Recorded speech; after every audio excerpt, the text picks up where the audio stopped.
Debate Bola 4 Linhas dá o pontapé inicial no giro do Vasco da Gama. Com 2 gols de Alexandro, os jogadores vascaínos fizeram careta aos que diziam que a equipe estava relaxada após o título da Copa do Brasil. E de virada, o Vasco venceu por 2-1 o Atlético Paranaense. O gol rubro-negro foi marcado por Kleberson. Vou lançar aqui uma polêmica de cara para a mesa. A vitória sobre o Atlético pode ser considerada no estilo de não fez mais que obrigação? Olha, até pode, né? Até pode, mas eu acho que o Vasco... Enfim, o Vasco teve que ter muita determinação, né? Muita garra, né? Teve que virar o jogo, né? Começou mal, né? Mas virou o jogo e acabou ganhando. Foi importante, né, conquistar os 3 pontos para poder aí subir um pouco na tabela e ganhar um respiro, né, com relação à zona de rebaixamento e entrar na de classificação, né? Momentaneamente ele está em quinto, mas dependendo dos resultados, na pior das hipóteses, ele fica em 7º lugar. É verdade, porque aí o Botafogo joga ainda na rodada, né? Vai, de repente, pode ir a 19 pontos, né? E o Botafogo, né? E ainda tem o Figueirense também. Se vencer, vai a 17 pontos. Mas aí o Figueirense teria que tirar 2 gols, né, de diferença. Exatamente. E para você, Bruno Ávila, você acha que não fez mais que obrigação o Vasco? Eu acho que sim. O time do Atlético ainda não incorporou, né? O Renato chegou há pouco tempo. Não venceu ainda? Não conseguiu ainda passar a filosofia, né? Que ele tanto fala dele de jogo, né? A filosofia dele de jogo e a de motivação para os jogadores. Deu para ver que o Atlético Paranaense melhorou. Isso está bem claro que o time melhorou, mas eu acho que ele ainda vai melhorar muito mais com o Renato. Só que ainda não é uma presa difícil de ser batida e o Vasco mostrou isso com a virada. É verdade. Antes do jogo, assim que a bola ia rolar, houve um apagão de 15 minutos no estádio de São Januário. Engenhou, né? São Januário engenhou, né? É verdade. Como o estádio do Engenhão, né, tá, vamos dizer assim, separado para os militares, né, dos Jogos Mundiais Militares. Vamos engenhar outro lugar. São Januário. Vamos apagar São Januário, porque lá que tá tendo o jogo de sábado, então pronto. Será que vai apagar no jogo Botafogo e Corinthians? Também? Quarta-feira. Botafogo, eu acho que sim. Tem uma chance. Talvez. De acordo com a diretoria do clube, foi em consequência de um pique de energia que aconteceu na rua da sede, na rua General Mério de Moura. Realmente o pique teria durado 2 minutos e aí queimou uma das fases do estádio de São Januário, justamente a do campo. Vou fazer aqui um trocadilho, então. Oba. Que fase, hein? Que fase, já diria Milton Leite. Isso aí, só para localizar o torcedor, né? São Januário fica no bairro de São Cristóvão, né? No Rio de Janeiro. Na verdade, fica exatamente no bairro Vasco da Gama, né? Há pouco tempo foi mudado o nome para Vasco da Gama. Mas fica nos arredores do bairro de São Cristóvão, né? E aí vem o mal do nome, né? O trem-bala da Colina demorou a se ligar na partida. Tava apagado o trem-bala, né? O trem-bala apagou, emperrando, mesmo dominando as ações. Vocês acham que esse tipo de apagão, assim, o time que é melhor tecnicamente costuma sofrer mais? Não, Vinícius, não é que o time melhor tecnicamente costuma sofrer mais. Um dos 2 times costuma sofrer mais, independentemente de ser melhor ou pior tecnicamente. Mas por que isso, para você? Porque, assim, tem times que demoram um pouco mais a voltar para o jogo. Isso é normal também. Depende do tipo de preparação física que os jogadores têm, entendeu? Depende de muita coisa. Entendeu? É complicado quando você tem uma queda de energia durante o jogo ou antes do jogo, né? Bruno Ávila, é muito comum o que acontece em São Januário, por exemplo, os jogadores do Vasco, eles não treinam no gramado. Já os times adversários geralmente treinam com bola no estádio, já no estádio, um pouquinho antes, assim, uns 20 minutos, uma meia hora antes dos jogos começarem. Você acha que isso influencia também? Eu acho que sim. Eu acho que o time que chega no campo, faz o seu treinamento, ele consegue acostumar já um pouco, né? Tá pouco mais acostumado que o time no caso do Vasco. E já sente a pressão, né? Já que vai sente a ter. pressão, já vê o que vai esperar eles, né? Durante o jogo. Já sente se o gramado tá fofo, se o gramado tá muito ralo, sente tudo, vê se a bola tá quicando muito, já chega preparado. Enquanto o time do Vasco, ele vai conhecer tudo ali na hora. Por mais que ele conheça já, por mais que ele já treine, faz um pouco de Exato, diferença. faz diferença, porque se, vamos dizer, o Vasco treina na sexta-feira, aí concentra, vamos dizer, no sábado para jogar no domingo. No domingo, sim. Então, vamos dizer que no sábado a diretoria mande, sei lá, aparar a grama, melhorar um pouco a grama. Sim. Já é totalmente diferente do que eles treinaram pela última vez. O time que entra vai sentir se a grama tá muito baixa, se não tá, como tá tudo, e enquanto os jogadores do Vasco só vão saber ali na hora. Muda todo o referencial, né? Isso aí. Mas os jogadores se acostumam em 10, 15 minutos de jogo. Naturalmente. Isso se não tiver já 1-0 pro adversário, O que eu ia falar agora, nesse de acostumar, dependendo do adversário, você toma 1, 2, aí tu fica tendo que se adaptar ao jogo e ainda ter que fazer o placar. E se adaptar à situação, né? Ainda tem a torcida na tua cabeça, sabe? A torcida do Vasco São Januário está perdendo. Cobra muito, né? Ela cobra mesmo. Tanto que na primeira boa jogada do Maddison, aos 7 minutos do primeiro tempo, veio o gol do Atlético, uma jogada que foi nas costas do Alan, e aí sobrou, o Fernando Praz saiu, não conseguiu se livrar do gol do Kleberson. Aliás, um gol bem bonito, o do Kleberson. Um toque bonito, né? Na saída do Fernando Praz, né? A jogada bonita do Maddison, né? E aí ele tocou pro Kleberson dar aquele toque bonito que ele geralmente dá quando ele tá jogando bem, né? Vem cá, gente. O Alan demorou muito a se adaptar na lateral direita. Nesse jogo, porque ele jogou as últimas partidas, ele entrava em campo, ele estava na reserva, mas ele entrava no meio de campo. Vocês acham que essa troca constante sacrifica o jogador? Isso não faz bem, né? Para ele, eu acho que vai complicar. Se fosse um jogador tarimbado, um cara tipo, vamos dizer, o Juninho. Se pega um Juninho e fala, pô, Juninho, quebra um galho aí pra gente e entra na lateral direita. É um cara experiente, que tem muita técnica, é um cara muito bom de bola. Ele ia demorar, mas também ele ia pegar o jeito. O jeito ali, a manha da posição. O Alan, ele não é esse jogador todo. Mesmo na posição dele, ele não é isso tudo. Não, de jeito nenhum. Quanto mais, então, ele adaptado para a lateral direita. Aí o cara sai da lateral direita, volta para a posição de origem dele, depois tem que voltar de novo para a lateral. Aí, realmente, você mexe muito com o jogador, né? Eu acho que não faz bem a ninguém, né? Independentemente de Alan, Juninho. Da habilidade que tem. Mas você acha, Entendeu? por exemplo, a gente viu, por exemplo, o Jorginho no fim de carreira, ele jogando pelo São Paulo, pelo Vasco, pelo Fluminense, ele jogou no meio de campo. E às vezes ele quebrava o galho na lateral dele, lateral direita, que era a posição de origem, né? De origem, não, que geralmente ele jogou assim, se consagrou no Flamengo, se consagrou na seleção brasileira, né? Mas uma coisa é você jogar, assim, 10 jogos, vá lá, no meio campo, né? Você tá se acostumando, você ser lateral direito e jogar 10, 15 jogos no meio campo, aí você se acostuma até a jogar no meio campo, né? Outra coisa é você jogar de lateral direito, aí num outro jogo você joga no meio campo, no outro jogo você joga de lateral esquerda, no outro jogo você joga de zagueiro, entendeu? No outro jogo você joga de atacante até, entendeu? Aí é complicado, entendeu?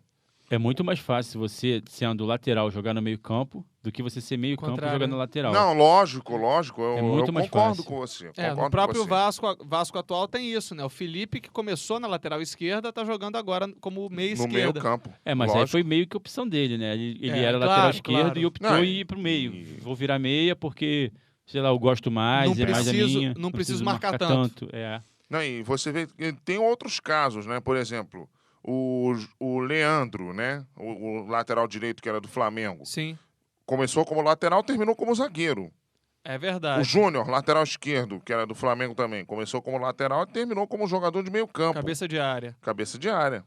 Agora, voltando a falar do Vasco, o Bernardo, muito irregular durante a partida. Tá comprovado que ele não pode ser jogador ainda de início de partida. É jogador de segundo tempo. Eu falei, deixa o menino jogar no segundo tempo, o início do segundo tempo. Quando ele estiver jogando muito o segundo tempo, aí você já começa a pensar em botar ele no primeiro tempo, né, como titular, porque realmente ele não tem agradado quando entra como titular. O problema é que o resto do meio de campo do Vasco tá pouco inspirado. A gente vê o Diego Souza jogando mal, o Felipe tá numa fase muito estranha, tô achando ele pouquíssimo inspirado, Eu tô achando ele apagado. desmotivado, muito Exato. desmotivado, porque tudo é ele que tem que criar, ele tem que ajudar na marcação, é ele que tem que ir lá pra frente pra ajudar a fazer gol. E olha que ele tem o Juninho e tem o Bernardo juntos, né? O problema todo é no primeiro tempo, né, que ele só tem o Juninho. Se a bola não tiver... Com o Diego Souza. Ele ainda tem outro, ele não pode contar muito com o Juninho na marcação, né, porque o Juninho tem que pensar o jogo. Vocês não acham que Juninho e Felipe no meio de campo, meio ofensivo, e botar 2 volantes de contenção, sei lá, o Rômulo junto com o Eduardo Costa, pode render melhor? Eu acredito que não. Eu acredito que renderia melhor se o Felipe tivesse jogando o que ele tá jogando, por exemplo, na Copa Rio, na Taça Guanabara. Na Copa do Brasil até, né? Na Copa do Brasil também. Mas em dia de apagão, no apagar das luzes do primeiro tempo, o Alan fez uma jogada, o Éder Luiz chutou, aí no rebote do goleiro Renan Rocha, o Alexandro empatou a partida, aos 47 do primeiro tempo. Rapaz, no dia de apagão, no apagar das luzes, o Alexandro se iluminou, né? Foi lá e fez o gol, né?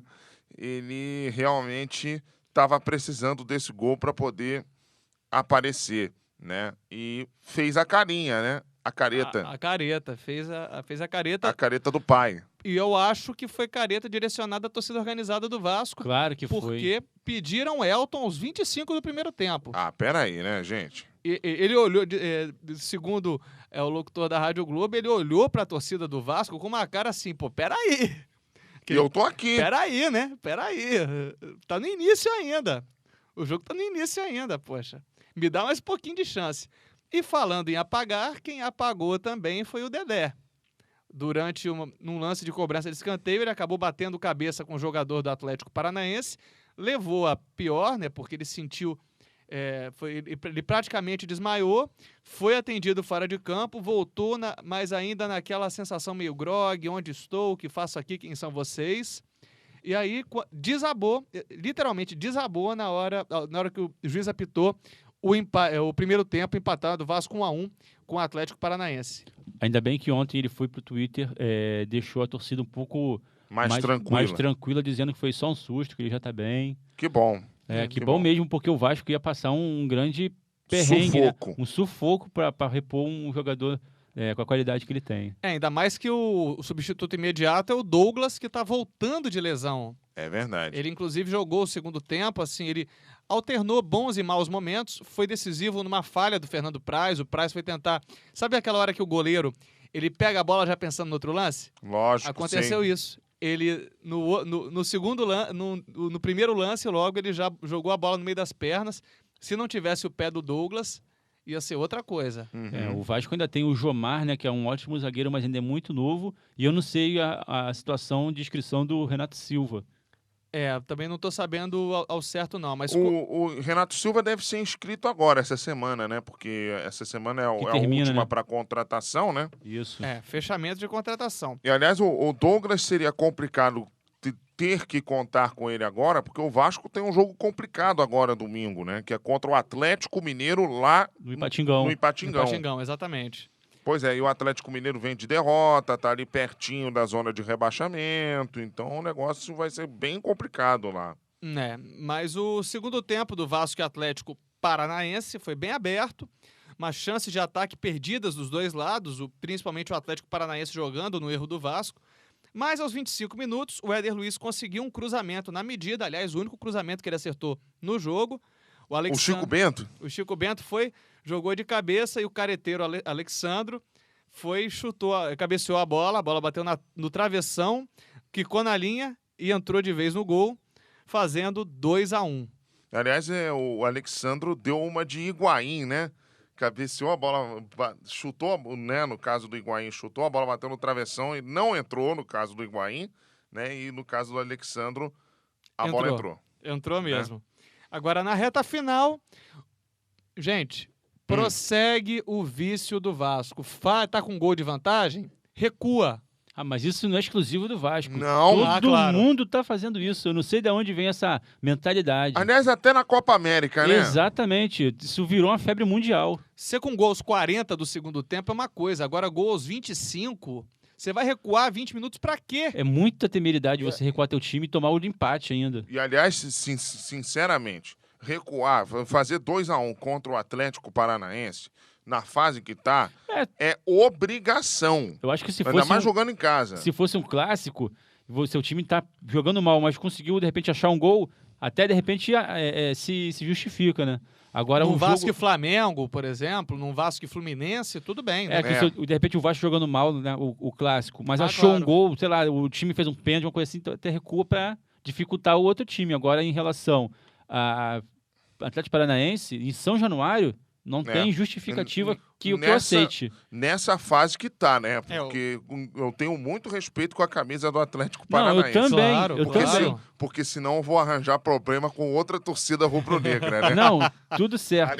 Além de não poder pisar em Pernambuco, não vou poder pisar em Curitiba, pô. Não, eu concordo contigo. Agora, isso que eu falei foi em relação à atual, né? A conjuntura atual. como Lógico. diria o Dorico Paraguaçu. Mas realmente o Atlético Paranaense, do lado do Furacão, o que chamou a atenção é que alguns jogadores subiram de produção repentinamente.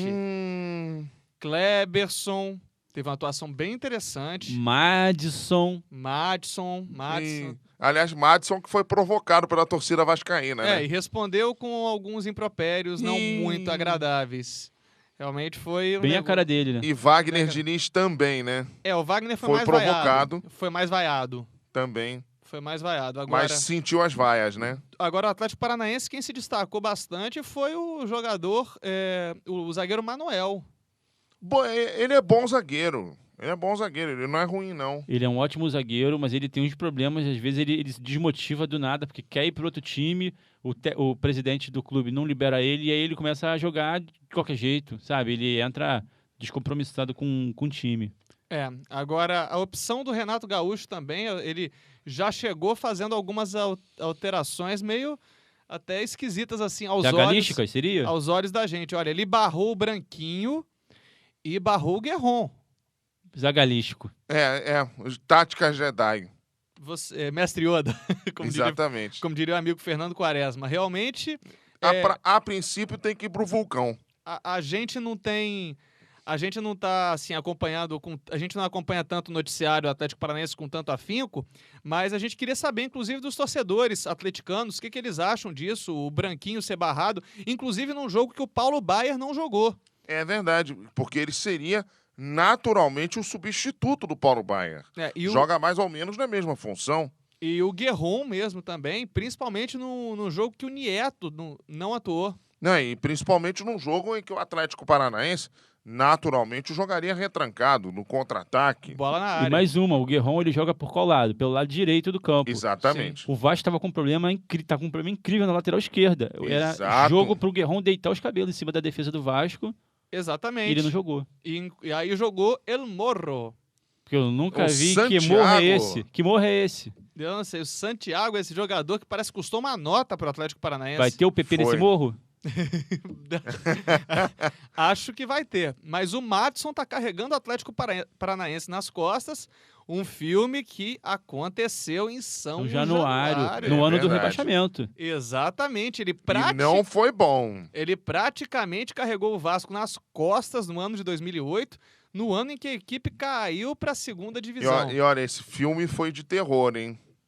Foi, para a torcida do Vasco foi. Não foi filme de romance, não. Isso aí Foi filme Hitchcock, de terror. Foi Hitchcock puro. Com direito a ser em casa, né? O rebaixamento para um rubro-negro, o Isso, Vitória. Exatamente, contra o Vitória. Com requinte de crueldade, então, né?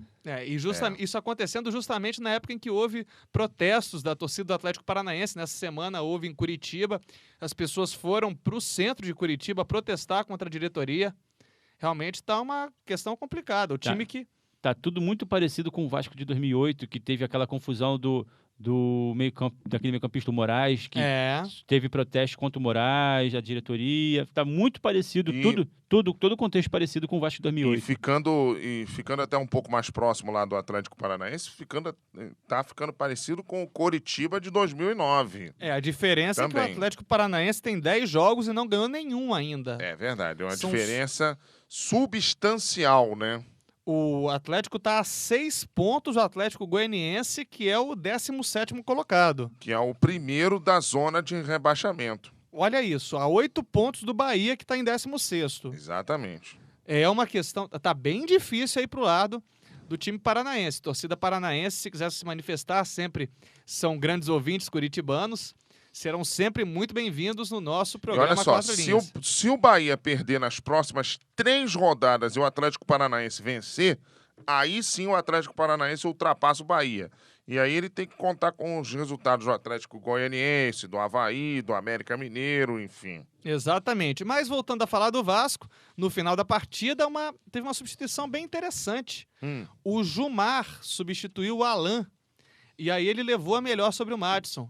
Vocês acham que ele Jumar na lateral direita, é? Jumar na lateral direita ganhou todas do Madison. Opa, então é interessante, então. Seria uma boa alternativa do Ricardo Gomes. Mas a função do Jumar é o quê? Defensiva. Ele é o quê? Volante, né? Ele é cabeça de área.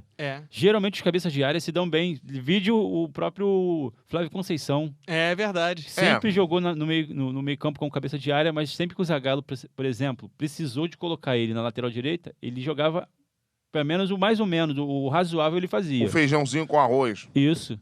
É verdade. Agora falando de outro jogador que entrou durante a partida, como previa nosso amigo Fernando Diniz...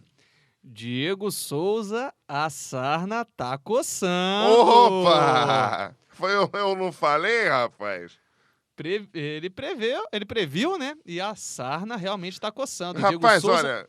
entra e é uma nulidade. Olha, eu falo isso aqui, cara. Eu falei isso na época que o Vasco tava querendo contratar Diego Souza. Jogadores como Diego Souza e Carlos Alberto geralmente começam bem nos seus clubes, mas depois, meu amigo, é uma nulidade pura os dois. São uma nulidade pura os dois. Olha, realmente não dá. Diego Souza, olha, foi muito bem na Copa do Brasil, tal, foi bem no Grêmio, tal, mas realmente... Ele alterna bons e maus momentos, mas os maus deles são terríveis. Pois é, e os bons são só bons, né? Não são ótimos. E até quando será que vai durar essa fase dele, hein? Olha, posso te garantir uma coisa, vai durar muito, muito, até ele sair do Vasco. Olha, a previsão de Fernando Diniz, a torcida vascaína tem que ficar com a pulga atrás da orelha. Vai ter que ficar com a pulga atrás da orelha. Ainda bem que o Vasco trouxe o Juninho, viu? Porque o Juninho não é um jogador de tão altos e tão baixos, entendeu? Quer dizer, é um jogador de muito mais altos do que baixos. Todo jogador tem altos e baixos, né? Ao longo da carreira. Mas o Juninho é um jogador de muito mais altos do que baixos. É verdade. Agora, diante do Atlético Mineiro, jogo no Ipatingão, o Felipe não vai atuar porque tomou o 3º cartão amarelo. Vocês acham que é bom entrar um Eduardo Costa ou até o Jumar? Ou começar com o Diego Souza, jogando junto com o Bernardo? Olha, sinceramente, eu não sei. Não sei porque, assim... O time do Atlético Mineiro é perigoso, né? Jogando em casa. E tem a velocidade, por exemplo. Magno Alves, apesar da idade, ele é muito veloz. Muito. Se cuidou muito bem ao longo da carreira, né? E o Ipatingão é um campo muito largo, né? Então, o Vasco vai ter que tomar muito cuidado com o Magno Alves, até com o Neto Perola também no segundo tempo, né? Corre bastante. O Renan corre muito bem, corre muito e joga muito bem o Renan. É verdade, o Renan também, o Renan Oliveira, né? Isso. Agora, Isso. O goleiro Renan Ribeiro também tá numa fase, né? Ele é bom goleiro, eu acho. Ele é muito bom goleiro, mas acontece, né? Do jogador ele se acomodar na posição e aí ter a queda de produção dele. Mas o time também não ajuda, né? O time é bom, mas não tá dando liga de jeito nenhum. Não tá pegando o carro, tu vira a chave e não pega. O time não pega de jeito nenhum. Rapaz, a roda desse carro tá o pneu tá careca, né? Como diria o nosso querido René Simões, né? É verdade. Os 4 pneus estão carecas, né? Agora, vamos ver se os pneus não vão ser enchidos pro jogo contra o Vasco, né? E você, ô Bruno Ávila, você acha que é bom entrar com o Eduardo Costa, Gilmar? Não sei se o Eduardo Costa ainda já está regularizado no bid ou não. Você acha que é bom entrar com um volante no lugar do Felipe e aí joga o Juninho pro meio de campo junto com o Bernardo? Ou você bota o Diego Souza de início? Eu acho que no lugar do Felipe eu nunca colocaria um volante. Botaria um jogador da posição, um meia. Manteria o time no mesmo esquema, porque é muito, posso falar, é perigoso você mudar o esquema do time assim em cima da hora, Sim. tirar o Felipe e botar um volante. Não, mas eu me refiro a botar o Juninho na criação, exclusivo na criação. Não, eu deixaria o Juninho onde está. Deixa o Juninho onde está, porque ele está jogando bem. Como terceiro homem? Isso, Como segundo homem, ou senão o nem Juninho botava tá de ele para segundo. jogar, porque tem indício de que ele está cansado. Ele merece, né, um descanso. 90 minutos dos últimos 2 jogos. Jogando Ele vai ser muito. poupado, né? Talvez. Jogando muito. No lugar do Juninho, eu botaria o tal volante de contenção. E no lugar O do Eduardo. Felipe, eu botaria um outro meia. E aí o Ricardo Gomes vai ter que coçar a cabeça, pensar muito, porque tá difícil. Ou vai sobrar a sarna. É verdade. Vocês não colocariam o Elton, não? Pra jogar lá junto com o Alexandro? Só se o Alexandro tiver poupado com dores. Porque o Alexandro, ele é um centroavante diferente do Elton. O Elton, ele vai lá para brigar com os jogadores e brigar com a bola. Uma hora a bola entra. Agora, o Alexandro, ele tem faz uma função muito bem, que é a de pivô. Ele é muito bom de pivô, ele consegue criar algumas jogadas, ele vem para o meio de campo para tentar criar algumas jogadas quando o time está mal no meio de campo. Coisa que o Elton... Não faz, de jeito nenhum. É mais provável o Elton ou tá impedido ou tá brigando com o zagueiro. Com certeza. O Giro Vascaíno vai chegando aos seus minutos finais, mas ainda tem nos acréscimos o recado final de nossos comentaristas. Fernando Diniz. Bom, meu recado final vai para o Ricardo Gomes. O Ricardo Gomes, você vai ter que tomar uma decisão aí que seja boa para o time, né? Porque senão vai ser complicado escalar o time contra o Atlético Mineiro, né? É verdade. Bruno Ávila, seu recado final. Meu recado final vai para a torcida do Vasco, que cisma em crucificar o Alexandro. Mas a torcida do Vasco tem que parar a pensar que o jogador com maior número de gols em atividade no Brasileiro é o Alexandro. 70 gols em 10 anos de Campeonato Brasileiro. Olha aí, atenção vascaínos, não vamos ser injustos. No meu recado final, eu quero chamar a atenção do contraste entre o veterano Juninho Pernambucano e o jovem Diego Souza.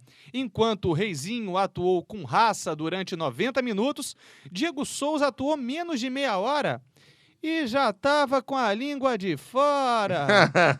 Olha isso, o que é isso, Diego Souza? O que eu falei? Fernando Diniz aqui tá rindo de orelha a orelha porque cantou a pedra. O debate Bola 4 Linhas quer uma formação de verdade e por isso tem parceria com a Unicarioca, o ensino superior que está nas unidades Rio Comprido, Jacarepaguá, Meier, Bento Ribeiro, Centro e o projeto de Três Rios. Venha para a Unicarioca, a instituição de ensino que mais cresce no Rio de Janeiro. Acesse o blog 4 Linhas, radio4linhas.blogspot.com. O 4 é por extenso, radio4linhas.blogspot.com.